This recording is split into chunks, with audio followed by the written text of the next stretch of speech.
ಪರಿಸರವನ್ನ ಉಳಿಸಿ ಬೆಳೆಸ್ತಕ್ಕಂಥ ಜವಾಬ್ದಾರಿ ಕೇವಲ ಅರಣ್ಯ ಇಲಾಖೆದಲ್ಲ, ಅದು ಪ್ರತಿಯೊಬ್ಬರ ಜವಾಬ್ದಾರಿನೂ ಆಗಿದೆ. ಅದರಲ್ಲೂ ಮುಖ್ಯವಾಗಿ ಶಾಲಾ ವಿದ್ಯಾರ್ಥಿಗಳಲ್ಲಿ ಪರಿಸರದ ಬಗ್ಗೆ ಜಾಗೃತಿಯನ್ನ ಮೂಡಿಸಿದಂತ ಕಾರ್ಯಕ್ರಮಗಳನ್ನ ಹಮ್ಮಿಕೊಳ್ಬೇಕಾಗಿದೆ. ಯಾಕೆಂದ್ರೆ ಈಗಾಗಲೇ ಪರಿಸರ ಹಾಳಾಗಿರ್ತಕ್ಕಂಥ ತಮ್ಗೆಲ್ಲ ಗೊತ್ತಾಗಿದೆ.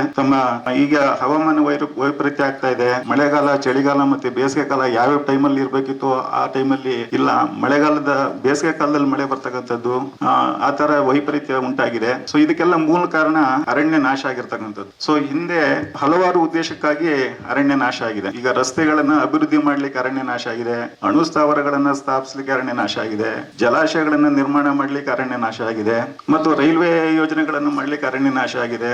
ಮತ್ತು ಮಾನವ ತನ್ನ ಸ್ವಾರ್ಥಕ್ಕಾಗಿ ಅಂದ್ರೆ ತನ್ನ ಜಮೀನನ್ನು ಮಾಡ್ಕೊಡ್ಲಿಕ್ಕೋಸ್ಕರ ಅರಣ್ಯವನ್ನ ಒತ್ತುವರಿ ಮಾಡಿ ಕೂಡ ಅರಣ್ಯ ನಾಶ ಆಗಿದೆ. ಸೊ ಈ ಎಲ್ಲಾ ಕಾರಣದಿಂದಾಗಿ ಅರಣ್ಯ ನಾಶ ಆಗಿರೋದ್ರಿಂದ ಇವತ್ತು ಹವಾಮಾನದ ಮೇಲೆ ವೈಪರೀತ್ಯ ಪರಿಣಾಮ ಬೀರ್ತಾ ಇದೆ. ಸೊ ಇದನ್ನ ನಾವು ಈಗ ಬೆಳೆಸ್ತಕ್ಕಂತ ಅರಣ್ಯವನ್ನ ಮತ್ತೆ ಅದೇ ರೀತಿ ಏನು ಅರಣ್ಯ ನಾಶ ಆಗಿದೆ ಅದನ್ನ ಮತ್ತೆ ಬೆಳೆಸ್ತಕ್ಕಂತ ಜವಾಬ್ದಾರಿ ನಮ್ಮ ಮೇಲಿದೆ. ಸೊ ಇದನ್ನ ಅರಣ್ಯ ಇಲಾಖೆಯಿಂದ ಮಾತ್ರ ಬೆಳೆಸ್ಲಿಕ್ಕೆ ಸಾಧ್ಯ ಇಲ್ಲ, ಅದು ಎಲ್ಲರೂ ಕೂಡ ಸಹಕಾರ ಕೊಡಬೇಕು. ಹಾಗಾಗಿ ನಾವು ಈ ವಿದ್ಯಾರ್ಥಿನಿಯರಾದಂತ ತಾವುಗಳು ಕೂಡ ನಿಮ್ಮ ಮುಂದಿನ ಜೀವನದಲ್ಲಿ ಇದ್ರ ಬಗ್ಗೆ ಗಮನವನ್ನು ಇಟ್ಟುಕೊಂಡು ಪ್ರತಿಯೊಬ್ಬರು ಕೂಡ ತಮ್ಮ ತಮ್ಮ ಜಮೀನಿನಲ್ಲಿ, ತಮ್ಮ ತಮ್ಮ ಮನೆ ಆವರಣದಲ್ಲಿ ಒಂದೊಂದು ಮರವನ್ನ ನೆಟ್ಟು ಬೆಳೆಸಿದ್ರೆ ಅದರಿಂದನೇ ಒಳ್ಳೆ ಅರಣ್ಯವನ್ನ ನಿರ್ಮಾಣ ಮಾಡ್ಲಿಕ್ಕೆ ಸಾಧ್ಯ ಇದೆ. ಈ ಅರಣ್ಯವನ್ನ ಹೆಚ್ಚಾಗಿ ಬೆಳೆಸಲಿಕ್ಕೆ ನಮ್ಮ ಅರಣ್ಯ ಇಲಾಖೆ ವತಿಯಿಂದ ಹಲವಾರು ಕಾರ್ಯಕ್ರಮಗಳನ್ನು ಕೂಡ ನಾವು ಹಮ್ಮಿಕೊಳ್ತಾ ಇದೀವಿ. ಸಾರ್ವಜನಿಕರಿಗೆ ಸಸಿಗಳನ್ನ ರಿಯಾಯಿತಿ ದರದಲ್ಲಿ ವಿತರಿಸಲಿಕ್ಕೆ ನಾವು ಪ್ರತಿ ವರ್ಷ ನಮ್ಮ ಸಸ್ಯ ಕ್ಷೇತ್ರಗಳಲ್ಲಿ ಸಸಿಗಳನ್ನ ಬೆಳೆಸ್ತೀವಿ. ಹಲಸು, ಮಾವು, ನೇರಳು, ನೆಲ್ಲಿ, ಸಿಲ್ವರು, ಸಾಗವಾನಿ, ಮಹಾಗನಿ,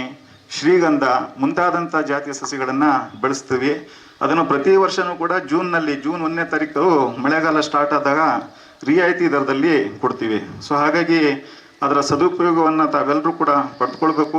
ಮತ್ತೆ ಇವತ್ತೊಂದು ಮರವನ್ನ ಬೆಳೆಸಲಿಕ್ಕೆ ಹಲವಾರು ವರ್ಷಗಳು ಬೇಕು.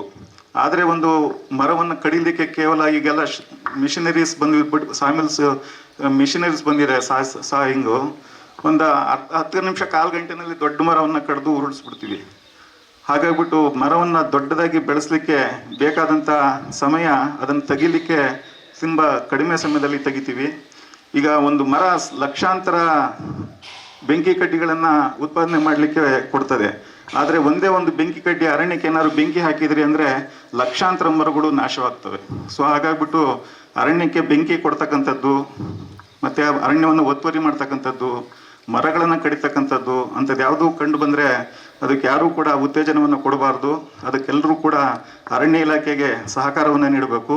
ನಾವು ಇವತ್ತೇನು ಪ್ರತಿಜ್ಞಾವಿಧಿಯನ್ನು ಸ್ವೀಕರಿಸಿದ್ದೀವಿ, ಆ ಪ್ರತಿಜ್ಞಾವಿಧಿಯಂತೆ ನಾವೆಲ್ಲರೂ ಕೂಡ ನಮ್ಮ ಅರಣ್ಯವನ್ನು, ಪರಿಸರವನ್ನು ಉಳಿಸ್ಲಿಕ್ಕೆ ಕಟಿಬದ್ಧರಾಗಿರೋಣ. ಹಾಗಂತೇಳಿ ಹಾರೈಸ್ತಾ ಇವತ್ತಿನ ವಿಶ್ವ ಪರಿಸರ ದಿನಾಚರಣೆಯ ಶುಭಾಶಯಗಳನ್ನು ತಮ್ಮೆಲ್ಲರಿಗೂ ತಿಳಿಸ್ತಾ ನನ್ನೆರಡು ಮಾತುಗಳನ್ನು ಮುಗಿಸ್ತೇನೆ. ಜೈ ಹಿಂದ್, ಜೈ ಕರ್ನಾಟಕ.